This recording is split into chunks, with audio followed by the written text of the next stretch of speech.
Hello everybody and welcome back to Gran Turismo, where today, as you can see, there are three lovely cars that I'm yet to try out.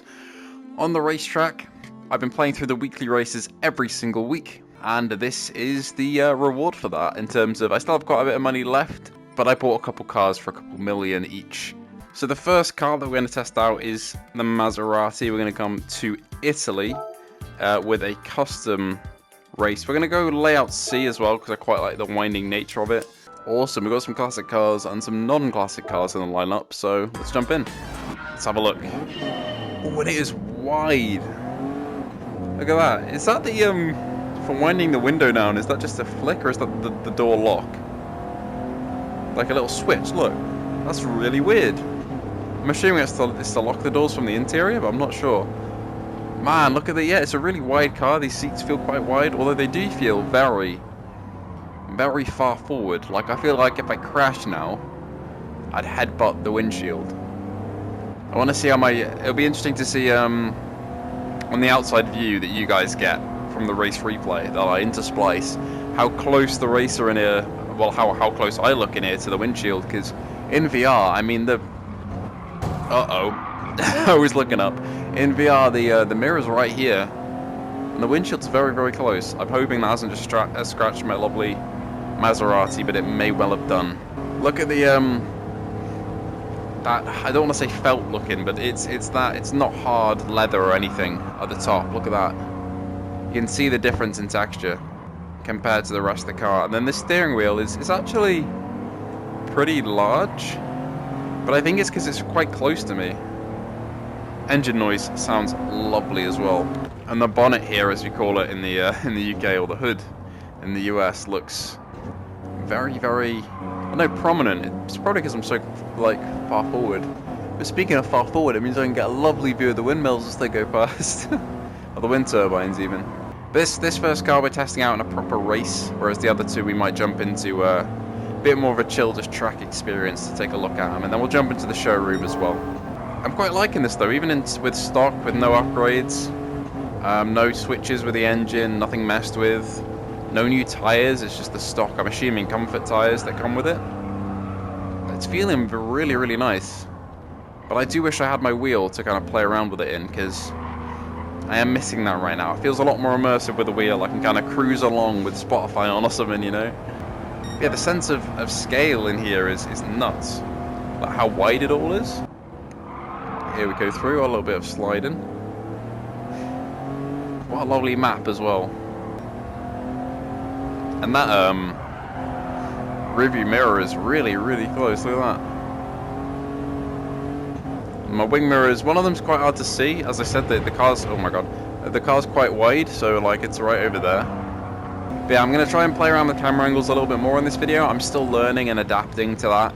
Because I've been watching, well, I've always watched a lot of Top Gear in my life, and a lot of Gran Tour, and with the last special out, I felt a bit inspired to make these videos seem a bit more like classic car show recordings, you know, in terms of the outside angles and the inside angles, and see what I can play around with, whether I can get an interior view of my driver driving in here, as well as my classic, you know, VR POV, because I feel like it spices up the video a little more.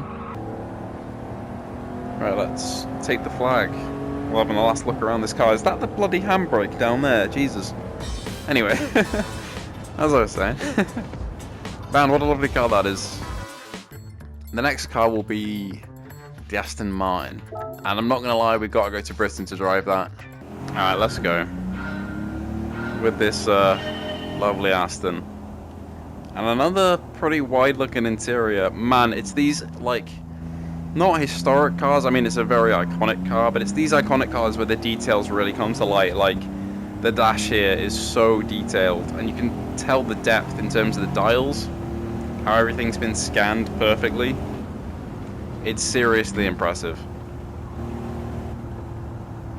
As we take it through here. The handling here seems pretty responsive. Obviously it's not as fast as the Maserati we were just in, but very nice, in fact. Quite a large steering wheel as well, but I feel it's got a lot more room for me to breathe in here rather than the Maserati did.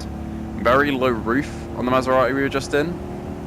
Man, that skybox is nuts. Fuck me. Feels like I am in Britain. I mean, I am, obviously. I can look at my window and see Britain, but this feels like proper Britain, where I'm usually based and not where I'm at university. Put the power down a little bit. See what handles that corner. A bit of squeal, but I mean, we haven't really lost it there at all.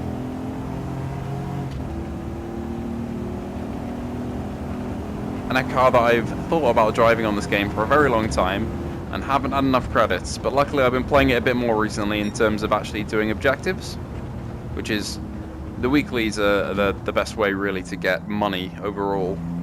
So if you are struggling for them, have a look at the weekly races. They're never really too difficult to do, and they give you a couple nice roulette tokens and a fair bit of money every week to spend towards cars. And if you've been saving, there's an update coming this week, so I'm hoping a couple new cars get added, maybe a new track or something. They are working hard. Another very large bonnet on this car. Can I take this at full throttle? Okay, I want to bring it down a bit.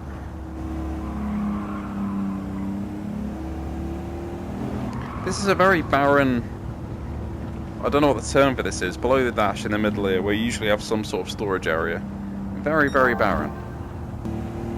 But wow, what a lovely car this is. Handles quite nicely. Obviously isn't the fastest thing in the game, but I think it was worth the money. Got a big classic in my collection now, and I'm looking forward to driving this around. Just on a chill evening. This and Kayak VR are my two chill games to come and just drive around or paddle around to some nice music and just relax. Especially on tracks like this with skyboxes that look this good. It's pretty nuts. Yeah, what an experience that has been. A couple laps around here in the Aston, I've really enjoyed it. We'll jump over to somewhere in America, I think, for this one. Maybe Laguna Seca. Have not seen any of these cars in VR before, so this is also my first time racing the Shelby, either in VR or not in VR, so... Oh, this is exposed. Oh, I felt that lift up as well. And what a weird rearview mirror that is. A lot, like, nippier than I thought it would be, a lot faster. Holy hell. Oh, I did not expect this out of the little Shelby. Oh my god. Don't want to overcook it into these corners. Didn't even think that would be an issue here. Always got taken out of the back then. It's going to be a lot more of a competitive experience than I thought. I was hoping for a chill race, but it's not going to happen. Man, the open top is something else. I need a fan blowing at me or something, you know. Alright, come on, let's catch this Mercedes. It's just a lot less forgiving in the corners. There we go, that's nice. Could have put the power down a bit earlier, but it's fine. Through we go. I'm gonna watch my back a little bit up here. Just gotta be prepared for the very abrupt left-hander. And the elevation change, my favourite part of Laguna Seca that I've just butchered. But down we go. There we go, through, down here we go. I mean, the helicopter can now just pass right above me because I've got no roof. Don't have many open top cars in my collection. Glad to add the Shelby into it as a different option.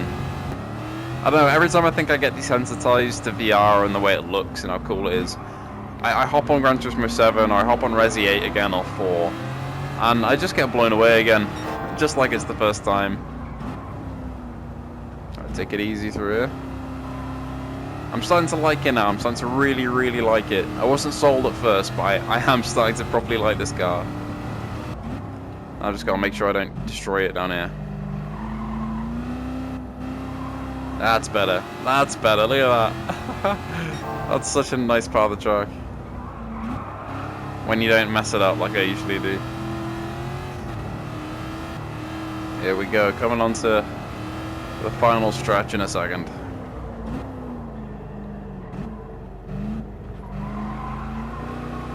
Lovely stuff. Look at that.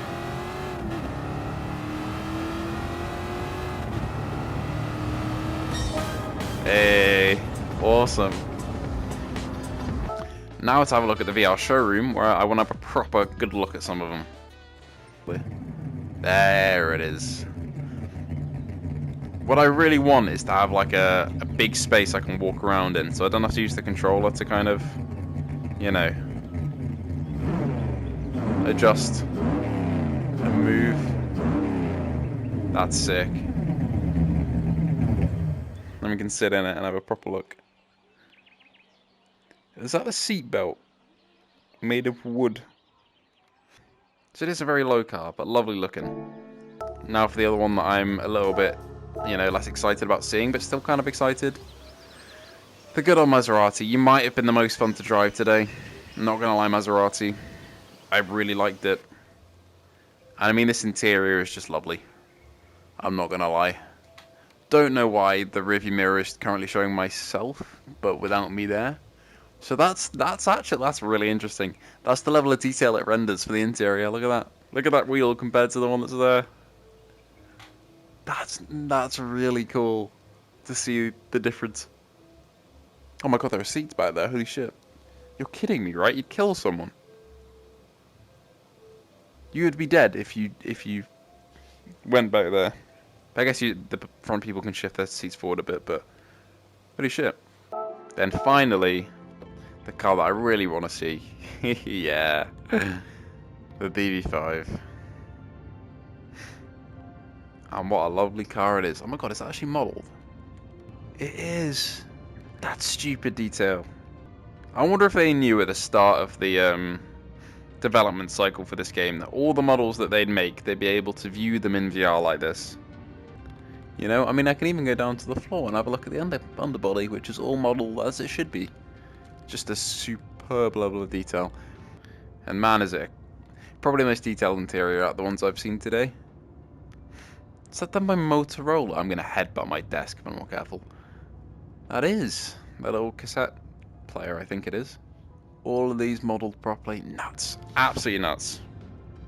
And with that, this nice note to end on in our home that somehow has a big garage in it. Thank you all for watching.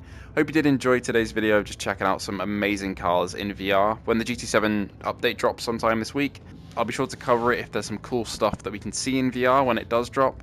But thank you for watching. Hope you did enjoy. Today's video is a bit more chill, but I hope you liked the difference of angles that we introduced from the last episode that's carried on to this one. Thank you to our patron Luke Bentley and anybody who's considered subscribing to memberships or Patreon. And I hope to see you all in the next video.